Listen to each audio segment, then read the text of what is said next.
Écoutez-moi bien parce que ce que je vais vous dire va vous secouer. Vous gérez les boss toxiques complètement à l'envers. Vous pensez que la solution, c'est poser ses limites, éviter les conflits, attendre qu'ils changent. C'est faux, faible et naïf. Et surtout, ça montre que vous êtes en mode survie et ça vous maintient dans une forme de soumission. Dans cette vidéo, je vais vous partager comment reprendre le contrôle. Parce que soyons honnêtes, ce boss, ce collègue, cet ami toxique, ils ne vont nulle part. Vous vous en séparez d'un, le prochain arrive demain. Alors, il n'y a pas 45 000 méthodes pour s'en sortir, et surtout, elle ne viendra pas de l'extérieur, elle viendra de vous. Qu'est-ce que la toxicité ? La plupart des gens me disent « Marine, j'en ai marre, mon boss, il crie, il stresse, il contrôle tout. » Stop! Vous confondez toxicité et incompétence. Alors, laissez-moi clarifier parce que déjà ça va vous changer la vie. Il y a deux catégories, le boss toxique, extrêmement rare, et le boss incompétent, malheureusement beaucoup plus courant. Un boss incompétent, il micromanage, mais pas pour vous écraser, parce qu'il a peur, parce qu'il n'a pas confiance en lui, parce qu'il n'a pas été formé. Il crie, ok, mais c'est pas la perversité qui parle, c'est plutôt la panique. Il stresse un peu comme tout le monde et il prend de mauvaises décisions parce qu'on ne lui a jamais appris à faire autrement. La plupart du temps, l'incompétence, elle vient d'un système pourri, d'un manque de ressources, de fatigue, du manque de confiance en soi. L'incompétent, il n'est pas malveillant, il est juste paumé. Par contre, le toxique, lui, qui est encore une fois relativement rare, il manipule consciemment pour garder le pouvoir. Il humilie volontairement pour se valoriser et il divise pour mieux régner. Et là, c'est pas juste un coup de chaud ou une erreur managériale. C'est vraiment un mode opératoire qui est calculé, planifié et surtout répété. La vraie personne toxique, elle est dans la préméditation. Et ce que vous subissez la plupart du temps, c'est des personnes qui sont incompétentes. Et ça ne veut pas dire que les effets sont pas terribles, au contraire. De l'incompétence peut avoir des effets toxiques, mais ça ne veut pas dire que l'autre est toxique. Donc, que l'on soit face à quelqu'un de toxique ou à quelqu'un d'incompétent qui crée de la toxicité, le résultat est même. On est face à un poison qui affaiblit, qui isole, qui détruit très lentement tous les jours. Jeffrey Pfeffer, vraiment pas facile à dire, je pense que pour le reste de la vidéo, je vais plutôt dire Jeffrey P pour parler de Jeffrey Pfeffer, qui est un professeur à Stanford.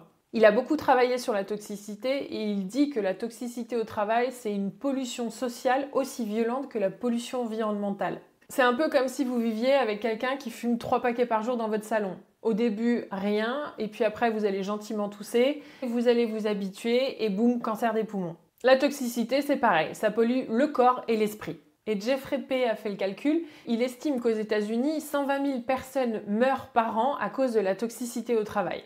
AVC, dépression, divorce, addiction, bref, tout ça simplement lié à la toxicité et à la pollution sociale. Et vous, combien de fois vous avez eu mal au ventre en pensant juste à votre boss ? Pour illustrer encore plus mes propos, je vais vous raconter quelque chose d'hyper personnel. Il y a quelques années, j'étais export manager dans une boîte. Ma boss était ce que je considérais comme étant la pire sur Terre. Elle me pourrissait littéralement la vie. Elle cherchait à connecter avec moi, avoir des informations personnelles qu'elle me renvoyait dans la tronche quelques mois plus tard. Moi, la tête dans le guidon, je me disais c'est du pur harcèlement, elle est hyper toxique. Cette histoire a duré quelques mois, j'ai terminé en burn-out avec des plaques rouges partout sur le corps tellement j'en pouvais plus. Et puis avec le temps et beaucoup de travail sur moi, je me suis refait un peu le film. Je me suis rappelé qu'avant qu'elle n'arrive, j'avais reçu, quand j'étais à un déplacement pro à l'étranger, un appel du dirigeant. Ce dirigeant-là me dit « Tu vas avoir une nouvelle manager, elle n'y connaît absolument rien à ton boulot, tu vas devoir la former ou sinon tu vas partir. » On était parti déjà sur un très mauvais pied. Elle qui débarque que je devais former et moi qui étais extrêmement sur la défensive. Avec le recul, cette femme, elle n'était pas toxique, elle était incompétente dans un écosystème complètement pourri. Si j'avais compris ça à l'époque, j'en aurais peut-être pas fait un combat et je serais partie plus tôt plutôt que de finir en burn-out. Alors si on récapitule, la différence entre le toxique et l'incompétent. L'incompétent, il agit dans la confusion, la peur, le manque de formation. Son attitude dépend de l'organisation, de la culture de l'entreprise, de son état de stress. Il peut vous gâcher la vie sans l'avoir vraiment voulu. Et quand il critique, il vise à critiquer votre travail, même si c'est pas forcément très bien formulé. Le toxique, lui, il agit par désir de domination. Il calcule, il utilise sciemment la manipulation, l'humiliation, le chantage. Il s'en fout total de ce que vous pensez et il s'attaque surtout à votre identité et pas seulement à ce que vous faites. Donc le toxique, c'est rare. L'incompétent qui utilise des techniques dévastatrices et toxiques, c'est beaucoup plus courant. Donc maintenant qu'on est au clair sur la différence entre incompétence et toxicité, je vous partage les 5 techniques invisibles qui vous pourrissent complètement la vie. La première technique toxique, c'est ce qui s'appelle le gaslighting. C'est quelqu'un qui vous dit « T'es sûr d'avoir compris la consigne parce que c'est pas vraiment ce que j'ai dit. Tu m'écoutais pas ?» C'est typiquement celui qui va vous demander de rendre un dossier avec des consignes qui ne sont pas du tout claires, et une fois que vous avez fait le job, il va vous dire que ce n'est pas vraiment ce qu'il a demandé. Il change d'avis, il communique à moitié, il se contredit souvent, mais c'est pas volontaire. La version toxique, c'est calculé. C'est celui qui va faire exprès de vous faire douter de votre mémoire, de votre perception, pour vous déstabiliser et vous faire paraître complètement incompétent devant les autres. Donc le gaslighting, ça consiste à faire douter quelqu'un de ses perceptions, de sa mémoire de façon répétée, et c'est considéré comme une forme de harcèlement psychologique reconnue. La deuxième technique invisible, c'est la charge mentale cachée. C'est celui qui écrit ses emails et qui va le relire 15 fois pour être sûr de ne pas avoir fait d'erreur. Dans la version du manager incompétent, il est imprévisible. Il est lui-même hyper anxieux, c'est celui qui a peur des réactions, qui est très concentré sur le regard des autres, qui s'emporte hyper facilement, hyper pointilleux sur les détails, tout ça par insécurité. La version toxique, c'est celui qui crée délibérément ce climat de tension. Il va jamais vous féliciter, il va tout changer tout le temps, il va faire des remarques blessantes, tout ça pour garder la pression. La troisième technique, c'est la culpabilisation. Le manager incompétent, c'est celui qui pense que si vous ne dites rien, c'est que tout va bien. Donc, il ne sait pas dire non, il délègue hyper mal et il ne connaît pas vos limites. Le toxique, lui, il va faire tout ça sciemment. Il va faire en sorte que vous culpabilisiez tout le temps. Il va beaucoup utiliser le tu qui tue. Si l'entreprise marche pas, si on n'a pas les résultats, c'est de ta faute, c'est parce que tu n'as pas les épaules pour faire le job. Il vous fait croire que vous êtes responsable de sa colère, des échecs. Il vous humilie, il est dégradant et tout ça de manière répétée. La quatrième technique, c'est l'isolement. Le manager incompétent, il néglige la cohésion, il ne fait pas attention à l'ambiance, il ne fait pas en sorte de vous intégrer. Bref, il est plutôt orienté sur les résultats que sur l'ambiance et sur le fait que l'équipe soit soudée. Le toxique, il va organiser stratégiquement l'isolement. Il va faire en sorte que les gens se montent les uns contre les autres, il va propager des rumeurs, il va exclure certaines personnes à des réunions, il va contrôler le flux d'informations, interdire les pauses communes. Dans tous les cas, le fait d'empêcher quelqu'un de s'exprimer, l'éloigner, le priver d'informations, c'est une forme d'harcèlement psychologique. La dernière technique invisible, c'est de surcharger quelqu'un au point de l'amener au burn-out. Ça veut dire que c'est toujours plus, mais jamais assez. Le manager incompétent, il n'arrive pas à prioriser, il n'arrive pas à dire non, il délègue hyper mal, c'est le chaos tout le temps. C'est celui qui reporte toujours la faute sur le contexte, sur les urgences, qui réagit au stress mais qui l'anticipe jamais. Le toxique, lui, il n'arrête pas de faire bouger cette fameuse ligne d'arrivée et en plus ça l'amuse. C'est celui qui va vous donner des tâches tests impossibles à faire pour vous montrer que vous n'êtes pas à la hauteur. Ces 5 techniques, si elles sont répétées, sont des formes de harcèlement. Et plus on le tolère, plus ça s'installe, plus ça devient invisible, jusqu'à ce que tout le collectif devienne malade. Bon, maintenant qu'on a vu les différentes techniques qui créent de la toxicité, on va rentrer encore plus dans le concret. Je vous partage 6 profils que tout le monde connaît. Et vous allez voir, vous allez peut-être reconnaître quelqu'un que vous connaissez, ou même vous allez vous reconnaître vous. Le premier profil, c'est le contrôleur impulsif. Alors ça avance, tu peux montrer où est-ce que tu en es? T'es sûr que c'est comme ça qu'il faut faire? Le micromanager, c'est celui qui vérifie tout. Son mantra, c'est « Je ne te fais pas confiance, montre-moi d'abord ». Patrick Collignon, qui a écrit énormément de bouquins sur le management toxique, il dit que le micromanagement, c'est la réaction visible d'un manager anxieux. Des micromanagers, j'en ai plein en coaching. Ils micromanagent parce qu'ils ont peur de perdre le contrôle, ils n'ont pas confiance en leurs équipes, ils ont besoin de se sentir indispensables, ils sont des perfectionnistes, ils ont du mal à accepter l'erreur. Jeffrey Pfeffer, il dit que le micromanagement et le fait de vouloir toujours contrôler tout le temps, c'est le symptôme d'un système qui est malade de la peur. On sait tous que ce manager, il devrait déléguer, apprendre à lâcher prise, se faire confiance à ses équipes. Et face à un micromanager, on perd en autonomie, on commence à être complètement dépendant de la validation, on a une créativité qui s'étouffe, on a une charge mentale qui devient impressionnante à vouloir tout vérifier à la moindre virgule. Et le pire, c'est que plus vous acceptez, plus il leur demande.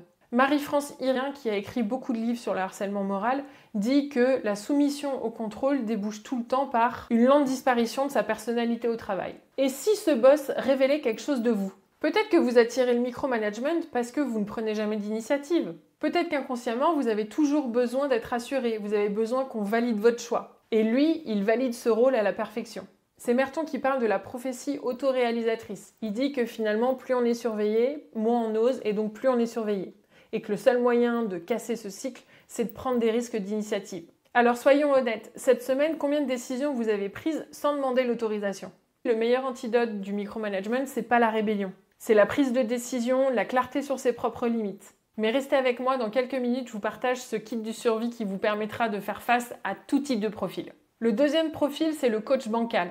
C'est celui qui demande « Alors comment tu te sens par rapport à ce projet ?» Qu'est-ce qui te fait vraiment vibrer? Quelle émotion ça génère en toi? C'est celui qui a lu 4 articles sur comment être un manager bienveillant et qui l'applique le lundi. C'est celui qui va venir vous chercher sur vos propres émotions. Ah, je crois que t'es trop sensible, vraiment tu prends trop ça à cœur. Irigoyen, elle parle de perversion douce. Ça veut dire qu'elle dit qu'en disqualifiant vos propres émotions, finalement ça évite d'avoir un conflit. Le coach bancal, c'est celui qui va prendre des nouvelles de ton bien-être en individuel et qui va complètement t'oublier en réunion. On parle de management caméléon, c'est celui qui a tout en façade, mais zéro consistance. Le plus pervers, c'est que cette espèce de coaching devient une vraie machine à isoler. Les uns deviennent des chouchous, et puis après c'est l'inverse. Et au final, plus personne n'ose dire des choses parce que tout le monde est mis dans des boîtes. Souvent, les personnes qui sont dans ce profil-là, ils confondent poser des questions et prendre des décisions. Ils se cachent un peu derrière la bienveillance pour éviter de trancher. Ils fuient le conflit et les émotions en faisant croire qu'ils les accompagnent. Ils pensent souvent que le seul fait d'être empathique, ça crée de l'efficacité et de la productivité. Sauf que s'il y a de l'empathie sans action, ça sert à rien. C'est Simon Sinek qui dit que l'empathie n'est pas de dire « je comprends », mais c'est d'avoir les actions qui suivent. Et vous, face à ce manager coach, vous subissez vos réunions, vous attendez des décisions qui n'arriveront jamais, vous avez un manager qui ne tranche pas, vous avez l'impression de vous user et de perdre votre temps. Mais au fond, ce fameux manager qui vous irrite autant, qu'est-ce qu'il dit de vous ? Parce que plus on attend de l'autre, moins on ose décider soi-même. Le troisième profil, c'est le manager trop sympa. J'ai d'ailleurs fait une vidéo sur le sujet, n'hésitez pas à aller la regarder. Le trop sympa, c'est un peu le gentil manipulé. C'est celui qui va dire « Oh non, excuse-moi, j'espère que je te dérange pas, mais j'aimerais quand même te poser une question, mais pas de pression, hein ». Bref, c'est celui qui n'ose jamais, c'est celui qui veut être plus aimé que respecté. Irigoyen, elle dit d'ailleurs que le chantage affectif, c'est la manipulation la plus courante chez les gentils. Le trop gentil, c'est celui qui a des objectifs toujours flous, c'est celui qui est prêt à tout refaire tout le temps, mais qui dit aussi « attention, on doit s'adapter ». C'est typiquement ce parent qui va demander à l'enfant « range ta chambre » et qui va le faire de lui-même. Face à un manager trop sympa, c'est le chaos. Et souvent, ces managers sont dans ce profil-là parce qu'ils ont peur du conflit, parce qu'ils confondent autorité et respect, parce qu'ils ont le syndrome de l'imposteur, ils manquent de confiance en eux. Sauf que plaire à tout le monde, c'est une forme de manipulation douce pour soi et pour les autres. Et face à ça, on subit le manque de clarté, les collègues qui abusent, les projets sans cohérence. Mais peut-être aussi que ce laxisme vous agace parce que vous n'arrivez pas à dire non. À quand remonte la dernière fois où vous avez vraiment dit non ? Parce que souvent, quand on est dans une ambiance bisounours, on fait des compromis pour éviter les conflits. Le quatrième profil, c'est le robot performant. C'est le meneur qui a zéro empathie. C'est celui qui va dire « l'objectif c'est 150%, moi je l'ai fait, vous pouvez le faire aussi ». C'est celui qui avance, qui regarde personne autour et qui est incapable de comprendre ce qui ramasse derrière lui. C'est celui qui est dans la pression constante et qui ne se rend pas compte que ça tue complètement la motivation. C'est celui qui va comparer « regarde Mathieu, il a réussi à faire mieux que toi », qui va créer des espèces de rivalités en interne et un climat toxique et pourri. Le manager robot, il calibre rien du tout, il écrase tout ce qui passe. Pour lui, tout le monde est remplaçable. Alors pourquoi il fait ça ? Souvent parce qu'il projette ses standards sur les autres. C'est typiquement le directeur commercial qui est promu directeur commercial par ses résultats et qui s'attend à ce que ses équipes fassent exactement la même chose que lui. C'est celui qui ignore que les motivations des personnes qu'il a en face de lui peuvent être complètement différentes des siennes. C'est celui qui confond exigence et exemplarité et qui manque totalement d'intelligence sociale. Ce qu'il devrait, c'est adapter ses objectifs, mesurer ses efforts, établir une stratégie, donner du sens à ce qu'il fait. Il devrait créer de l'émulation plutôt que de créer de la peur. Et donc face à ce type de profil, on subit des objectifs qui sont complètement lunaires. On a une pression qui est démesurée, on a l'impression d'être tout le temps en échec, et donc c'est le burn-out programmé. Si on n'arrive pas à gérer ce type de profil, ça peut aussi nous questionner sur notre posture à nous. Est-ce que si on subit l'excès de l'autre, ça veut dire qu'on n'arrive pas à se challenger nous-mêmes ? C'est Pfeffer qui dit que personne d'autre ne doit nous donner des objectifs sous peine de les subir. Voir les choses dans ce sens-là, ça permet de se poser la question de quel objectif ambitieux je peux me donner sans y être obligé. Le cinquième profil, c'est le nouveau manager qui sait tout. C'est le petit nouveau qui veut tout révolutionner avant même d'avoir compris ce qui se passait sur le terrain. Il a plutôt un système de pensée de « c'est comme ça et pas autrement, je l'ai vécu et pas vous ». Ça montre souvent une grande insécurité. Souvent, les personnes qui ont cette attitude-là veulent prouver qu'ils savent faire. L'arrogance est souvent qu'un truc de façade, en dessous, il y a un gros syndrome de l'imposteur. C'est des gens qui confondent théorie et pratique et qui ont vite besoin de prouver leur valeur pour trouver leur place. Alors que la vraie intelligence quand on est nouveau quelque part, c'est la curiosité des autres. Ça veut dire jouer la carte de la collectivité et de l'adaptation. J'observe, j'apporte des idées et j'enrichis votre expérience. Face à un profil de manager nouveau et arrogant, vous subissez des changements qui sont complètement absurdes. Vos frustrations ne sont pas écoutées et vient la démotivation. Mais peut-être qu'aussi son arrogance vous titille parce que le changement qu'il propose est adapté, mais que vous préférez rester dans votre zone de confort. C'est Collignon qui dit que être challengeable, c'est aussi être compétent. Ça veut dire que c'est toujours intéressant d'accueillir une nouvelle idée sans forcément avoir le réflexe de la bloquer. Le 6e profil et le dernier, c'est le manager qui est un workaholic. C'est celui qui va dire « écoute, si tu veux pas, il y en a 10 qui attendent devant la porte ». C'est celui qui va créer une espèce d'urgence qui finalement va devenir un poison. Le workaholic, c'est donc celui qui va envoyer un mail à minuit pour dire qu'il y a une réunion à 8h le lendemain matin. C'est celui qui vous sollicite 24 heures sur 24 et qui a une charge mentale impossible à débrancher. Cette workaholic, je l'étais quand j'ai monté mon entreprise. Pour moi, travailler était égal à réussite. Sauf que ça n'a strictement rien à voir et en plus de ça, je stressais les autres. Pourquoi je faisais ça? Parce que je confondais engagement et épuisement. J'avais peur du vide, j'arrivais pas à prioriser. Bref, j'arrivais pas à trouver la frontière entre le pro et le perso et j'allais droit au burn-out. Et quand on est face à ce type de profil, on est sous pression tout le temps. On culpabilise à l'idée de partir un petit peu plus tôt, on n'ose plus trop poser nos vacances. Bref, on se sacrifie pour lui. On peut aussi se demander si ce type de profil n'est pas dans notre quotidien tout simplement parce qu'on n'arrive pas à mettre nos propres limites. Typiquement, combien de fois vous avez annulé vos soirées ou vos vacances pour des pseudo-urgences? Donc maintenant qu'on a vu la toxicité, les différentes techniques invisibles, les différents profils toxiques, je vous partage mon kit pour reprendre le contrôle. Et ce kit, c'est la méthode radar. La première étape, R pour responsabilité. L'objectif, sortir du mode victime. La vraie maturité, c'est de sortir de la posture passive et d'assumer sa part. En gros, vous n'êtes pas responsable de ce que les autres vous font, par contre, vous êtes responsable de ce que vous tolérez. Ça revient donc à se poser la question d'où vous placez le pouvoir de changer. Est-ce que ce pouvoir vous appartient ou est-ce qu'il appartient à l'autre? Autrement dit, l'objectif, c'est de sortir du mode spectateur et de devenir vraiment acteur de la situation. Ça revient aussi à prendre du recul pour observer les automatismes de soumission que j'entretiens sans m'en rendre compte. On subit ce qu'on alimente et donc la première étape, c'est de prendre suffisamment de recul et d'assumer sa part de responsabilité. La deuxième étape, A pour adaptation. L'objectif, c'est de parler la même langue que l'autre. Edgar Schein dit très simplement que celui qui veut être compris doit d'abord comprendre l'autre. Autrement dit, l'objectif ici, c'est de matcher les besoins de votre boss tout en restant aligné avec qui vous êtes et vos valeurs. Encore une fois, ce n'est pas parce que vous adaptez votre langage que vous êtes dans la soumission. L'objectif ici est de créer une première connexion pour ouvrir la conversation. Par exemple, le micromanager, il a besoin de visibilité claire et régulière. Il est obsédé par la peur de perdre le contrôle, surtout parce qu'il n'a pas confiance en lui. Pour faire passer vos messages, vous pouvez d'abord lui partager vos différents points d'avancement. Le coach bancal, lui, il a besoin de sentir que vous écoutez et que vous comprenez ce qu'il vous dit. Il veut être rassuré et surtout, il veut éviter le conflit. Face à ce type de profil, vous pouvez dire quelque chose comme « Je comprends l'importance de travailler ce point, je ressens que vous êtes relativement inquiet, je vous propose de… » Celui qui est trop sympa, lui, il va chercher un consensus. Pareil, il fuit les conflits, ce qu'il veut, c'est de la fermeté, ça le rassure. Face à ce type de profil, vous pouvez utiliser des phrases comme « Je partage votre idée ». Pour avancer, je vous propose qu'on fasse un planning ensemble avec des étapes claires. Celui qui est en mode robot sans empathie, il est focus sur les faits. Il écoute ce qui est mesurable.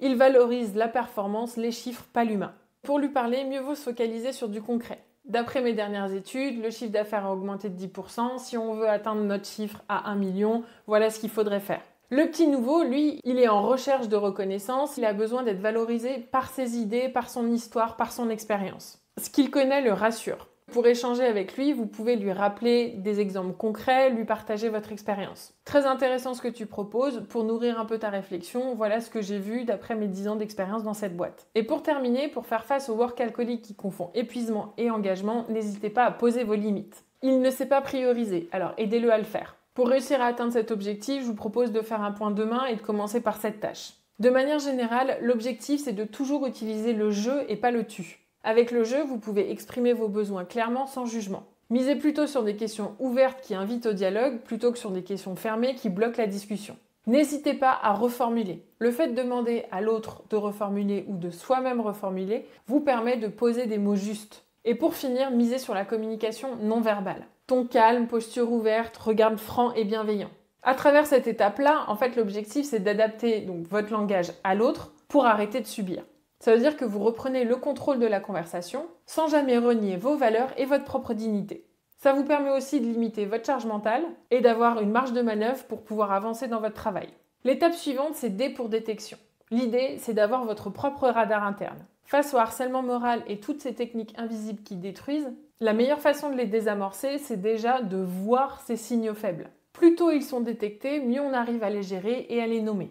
L'idée en fait, c'est de réussir à créer un trigger mapping. En gros, c'est une cartographie des déclencheurs émotionnels et comportementaux. Pour ça, il y a pas mal de questions qu'on peut se poser. Quels sont les moments où votre boss il est plus en tension? Quels sont les mots, les expressions qui reviennent à chaque fois avant que ça dérape? Quelles sont les situations, les échanges, les personnes qui le fragilisent le plus, qui le rendent plus agressif? Le fait de mettre des mots sur tout ça très tôt, ça permet d'éviter des problèmes qui peuvent devenir des crises de main. Ne laissez jamais ces signaux, même infimes, des maux de tête, mal de ventre, stress, n'importe quoi, de côté. Parce que s'ils deviennent trop profonds, ça va devenir extrêmement difficile à casser. Donc cartographier tous ces moments-là, ça vous permet de rester vigilant. Ça vous permet d'anticiper les moments un peu sensibles et surtout de partager ce que vous observez avec vos pairs. N'oubliez pas, dans la gestion de managers incompétents qui créent de la toxicité, c'est souvent ces petites informations que vous captez très tôt qui vont faire toute la différence. L'étape qui suit, c'est le A pour alliance. L'objectif ici, c'est de construire son propre réseau de protection. Le réseau, c'est votre filet de sécurité. C'est ce qui va vous empêcher de tomber dans l'isolement. Concrètement, vous pouvez noter tout ce que vous observez dans un document partagé. Vous pouvez en parler au RH, à votre N+2. Vous pouvez parler à des pairs, à des coachs, à des mentors. Mais attention, l'idée, c'est pas de créer un clan anti-boss, c'est vraiment de créer un cercle de soutien. Et pour terminer, la dernière étape de la méthode radar, R pour révélation. C'est ici que vous transformez la toxicité en révélateur. On dit souvent que les relations toxiques, c'est ce qui va vous transformer et c'est ce qui va vous permettre de progresser. On dit aussi que quand quelqu'un nous énerve, c'est peut-être que chez nous, on a quelque chose sur lequel on n'a pas encore travaillé. Ces relations toxiques, quand on arrive à prendre du recul, et c'est là encore hyper important d'être entouré, elles permettent de progresser et de se poser les bonnes questions. Quels sont mes angles morts? Quelles carences personnelles je vois à travers la relation? Quelle peur, quelle blessure l'autre réveille? C'est un peu comme si ce qu'on refusait de voir allait revenir jusqu'à ce qu'on apprenne la leçon. À travers cette vidéo, vous venez de découvrir ce que 95% des personnes ne comprennent jamais. Le problème, c'est pas l'autre, c'est votre réaction à l'autre. Et ça, en réalité, c'est une super nouvelle, parce que vous ne pouvez pas changer votre boss, vous ne pouvez changer personne. La seule personne sur qui vous avez le contrôle, c'est vous-même. Donc l'objectif maintenant, c'est pas de faire en sorte que l'autre change, c'est déjà vous changer vous-même pour ensuite embarquer le système. Pour les plus motivés, je vous propose 3 questions clés. La première, c'est quel profil de boss vous avez identifié. La deuxième, dans cette relation-là, quelle était ou quelle est votre responsabilité. Et la troisième, qu'avez-vous appris sur vous de cette expérience? L'idée, c'est de le faire maintenant, pas demain, parce que ceux qui agissent sont ceux qui vont vraiment transformer leur vie. Jung disait que la maturité, c'est transformer ses blessures en sagesse. C'est douloureux, mais c'est le plus beau cadeau que vous pourrez vous faire.